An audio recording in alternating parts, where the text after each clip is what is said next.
ایک آپ سے بات کرنا چاہتی ہوں، دھیان سے سننا میری بات، وہ یہ ہے کہ جب آپ اپنی توجہ خدمت سے ہٹا کر، عوام کی خدمت سے ہٹا کر، ان کے فلاح اور بہبود سے ہٹا کر، جب آپ کو اللہ تعالیٰ اقتدار دیتا ہے تو آپ اپنی تمام تر توجہ اگر گالی گلوچ اور دوسروں پہ الزامات، ان کی پگڑیاں اچھالنے پر لگاتے ہو، تو آج پھر آپ کے ساتھ وہی ہوتا ہے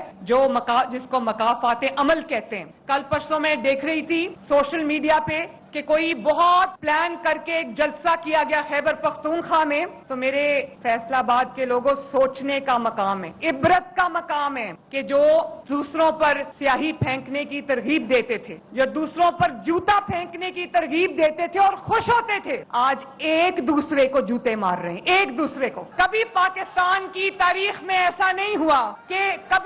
پاکستان کی سیاسی تاریخ میں ایسا نہیں ہوا کہ ایک جماعت کا جلسہ ہو اور ایک جماعت کے رہنما سٹیج پہ ہو اور نیچے اور وہی ایک دوسرے کو جوتے مار رہے ہو، جوتے دکھا رہے ہو، گالیاں دے رہے ہو اور بوتلیں مار رہے ہو۔ یہ میں نے کبھی نہیں دیکھا، پاکستان کی سیاسی تاریخ میں نہیں دیکھا۔ آپ لوگ بھی اور مسلم لیگ نون کے رہنما گزرے ہیں مشکل وقت سے، ایک سیسا پلائی ہوئی دیوار کی طرح مسلم لیگ نون کھڑی رہی، اور آج مشکل وقت آیا تو ایسے تتر بتر ہو گئے جیسے ان کا کبھی نام و نشان نہیں تھا۔ جب آپ اپنی توجہ غلط کاموں میں صرف کرو گے، جب آپ عوام کا پیسہ، عوام کی جو ان کے حصے کی جو خدمت کا وقت ہے، جب وہ آپ لگائے بجھائے میں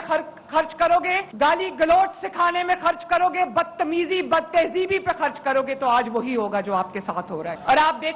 آپ دیکھو شہباز شریف صاحب جب عمرے پر گئے اپنے کیئر ٹیکر کے وقت میں، تو حرم شریف میں مدینہ منورہ کے برآمدوں میں جو اتنی پاک جگہ ہے جہاں اللہ تعالیٰ کا حکم ہے کہ لوگوں کو اللہ تعالیٰ کا حکم ہے کہ اللہ تعالیٰ نے فرمایا ہے کہ میرے نبی صلی اللہ علیہ وآلہ وسلم کی آواز سے نیچی اپنی آواز رکھو، اس جگہ پہ انہوں نے خواتین کو، یہ مریم اورنگزیب سامنے بیٹھی، خواتین کو انہوں نے بدتمیزی اور گالی گلوچ کا، حرم شریف کے حدود کے اندر انہوں نے وہاں پر گالی گلوچ کا نشانہ بنایا، بال کھینچے، آوازیں لگائیں۔ اور آج آپ دیکھو اللہ تعالیٰ کا کرنا، آوازیں لگانے والے اور گالی گلوچ کرنے والے اپنے انجام کو پہنچے، اور اللہ تعالیٰ نے شہباز شریف کو اور افواج پاکستان کو اور ملک پاکستان کو اللہ تعالیٰ نے اپنے فضل سے حرمین شریفین اور سعودی عرب کا محافظ بنا دیا۔ جو عزت شہباز شریف صاحب کو سعودی عربیہ میں دی، ان کا جہاز سعودی عرب کے فضائی حدود میں انٹر ہوا تو 7 فائٹر جیٹس آ گئے سعودی عربیہ کے ان کا استقبال کرنے کے لیے۔